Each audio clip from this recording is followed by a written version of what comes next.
ATA for kicking my daughter out of my house for not keeping her legs closed?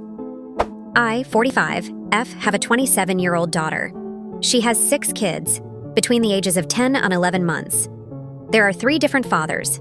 She receives child support from 2 of them, and she is still with the 3rd one, and they have been for 5 years. My daughter works part-time, and her fiancé is a chef full-time. They have lived with us for the past year and a half, due to getting evicted from their last home. The kids, and they have our upstairs bedrooms. There are 2. But that's still crowded for 6 children. They are constantly asking me for help with phone bills.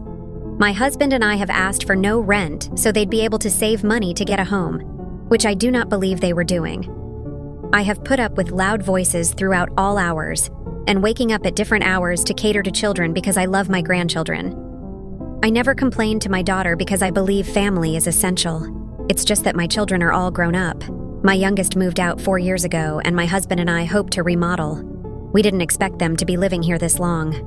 On Christmas Eve, my daughter gathered us all around and announced they were pregnant with baby number 7. Everyone was all excited, but I felt dread.